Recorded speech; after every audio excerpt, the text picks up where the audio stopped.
Em 3 de janeiro de 2026, o autoproclamado presidente da Venezuela, o Nicolás Maduro, foi capturado em uma das operações militares mais surpreendentes e precisas da história pelas forças dos Estados Unidos e levado no avião para Nova York para enfrentar acusações federais. Todos nós acordamos com essa notícia chocante de um líder mundial, um ditador acusado de narcotráfico, terrorismo internacional que finalmente foi preso.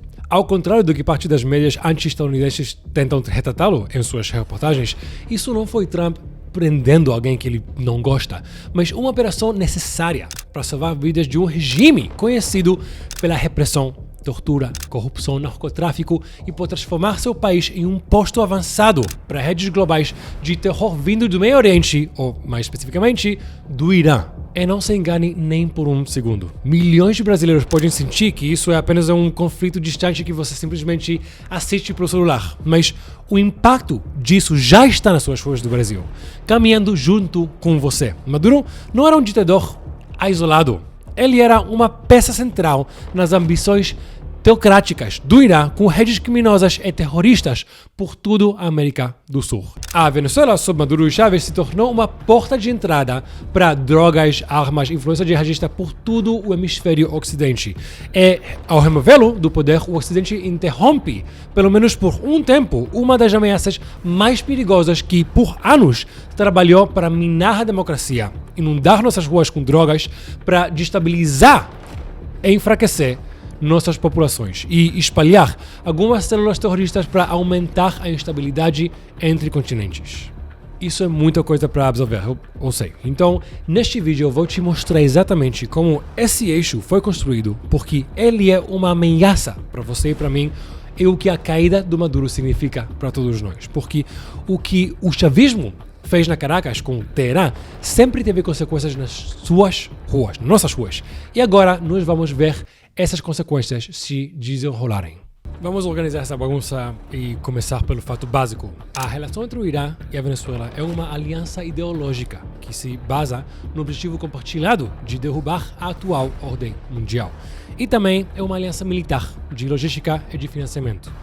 Deixa eu te explicar quem é o Irã. Teherã, a capital do Irã, é comandada por clérigos ditadores teocráticos que mantêm o país como refém nesse tipo de estado parecido com o Califato Islâmico desde a Revolução de 1979, quando o Ayatollah Khomeini prometeu ao povo uma democracia islâmica que protegeria os pobres e defenderia os valores morais da Islã, da justiça, liberdade, coletivismo e o fim da corrupção do Shah, que era o líder deles nessa época.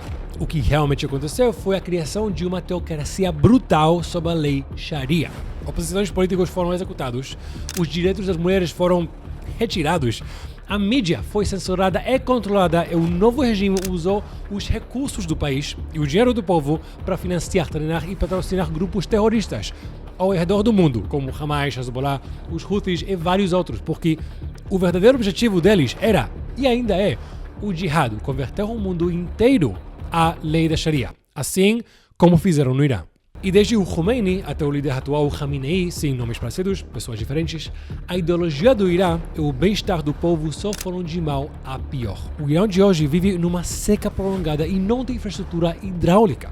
Escassez da energia, onde as pessoas não têm eletricidade o dia inteiro, a moeda está colapsando e nesse exato momento tem milhares de pessoas nas ruas arriscando suas vidas protestando contra esse regime que torturam, realizam execuções públicas, controlam o uso obrigatório do hijab e estrupam mulheres virgens antes de executá-las porque elas não vão para o céu.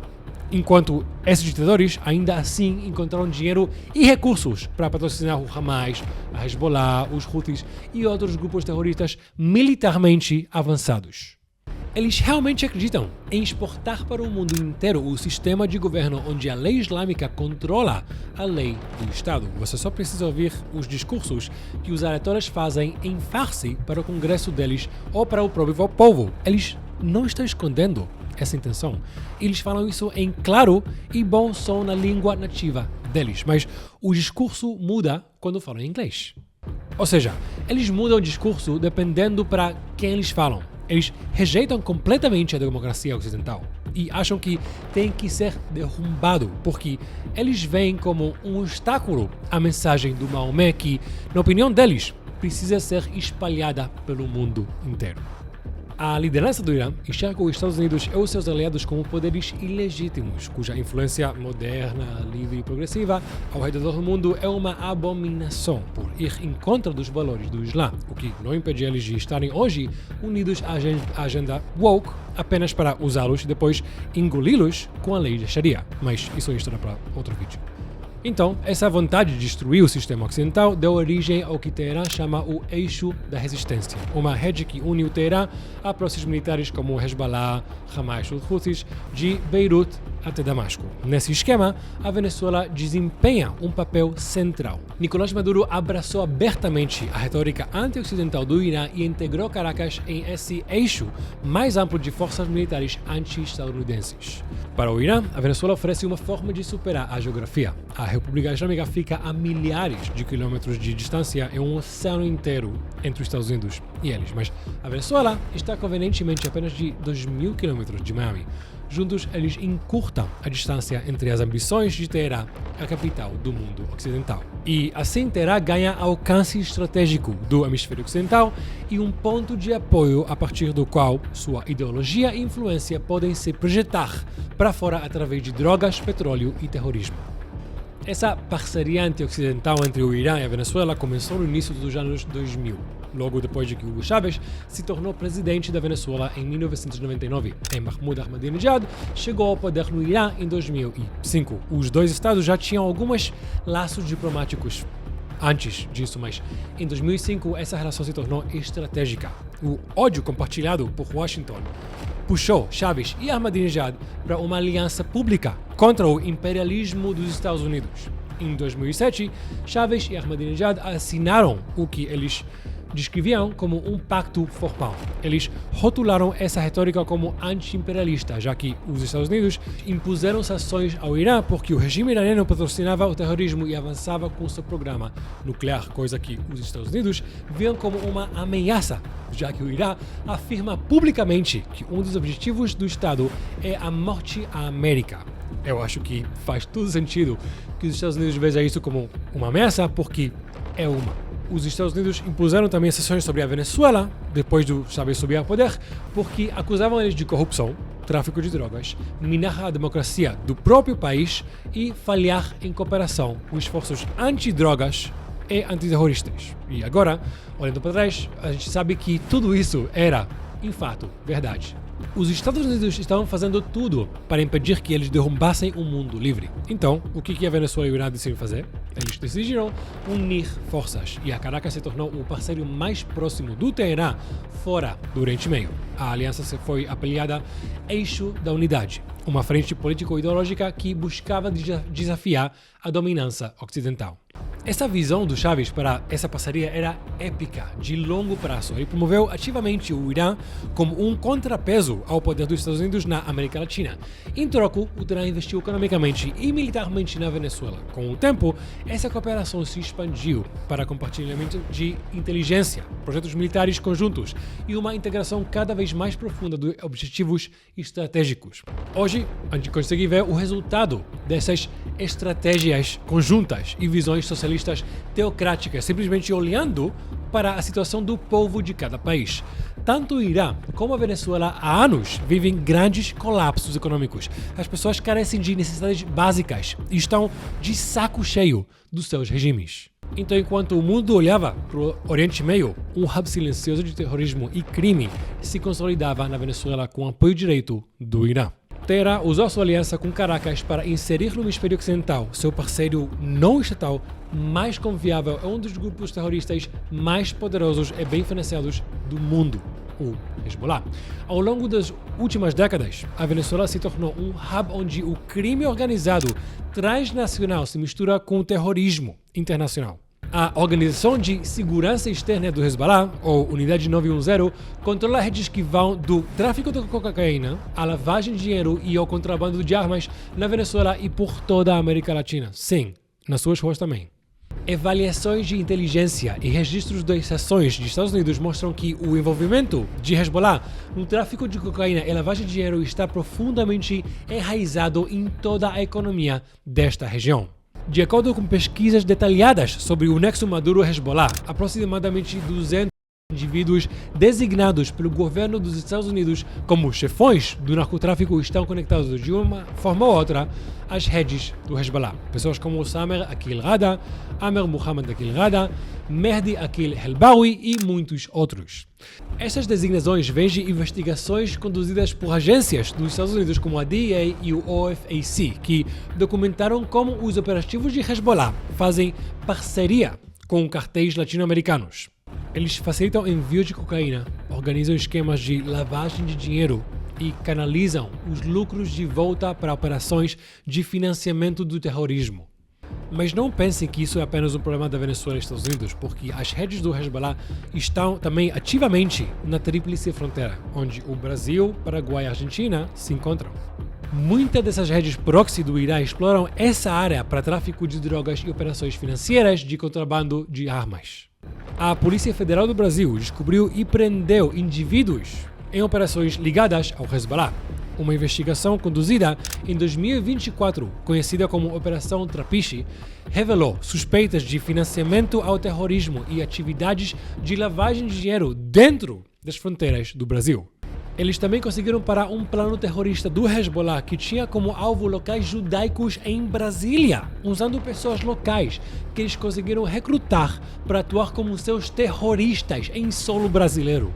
Ou seja, até brasileiros comuns estão sendo recrutados por esse grupo terrorista jihadista influenciados pelo Hezbollah. Mesmo o Brasil sendo longe do Meio Oriente, vemos como esse grupo, essa ideologia islamista, adapta suas táticas e como eles se esforçam para desestabilizar qualquer país que não seja islâmico. Outras pesquisas mostraram que o Hezbollah se misturou com grandes organizações criminosas brasileiras, como o PCC, primeiro comando da capital, perto da fronteira Brasil-Paraguai.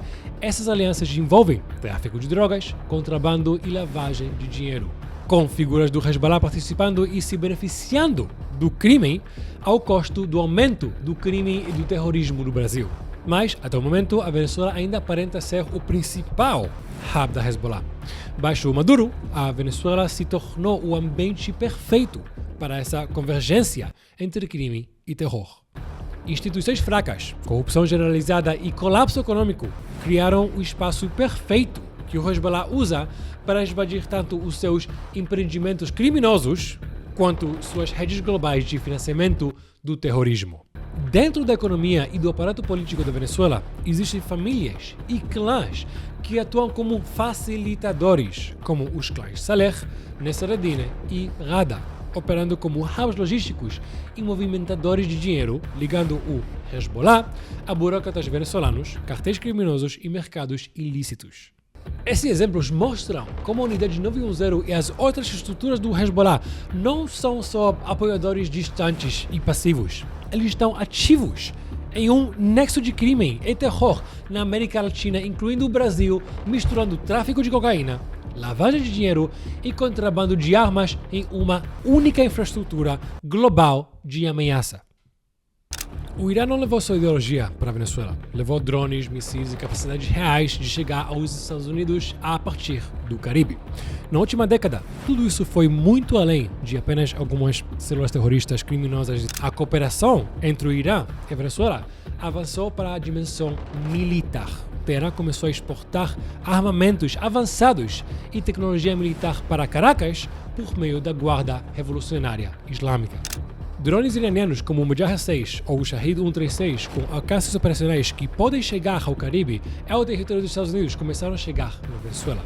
Teherã também transferiu lanchas rápidas armadas com mísseis antinaivos capazes de ameaçar rutas de navegação na região. Esses sistemas dão ao Teherã e aos seus proxies a capacidade de ameaçar diretamente ativos dos Estados Unidos no Caribe, incluindo infraestrutura crítica, como se fosse um jogo de xadrez do mundo real. Miami, por exemplo, fica bem dentro do alcance desses drones.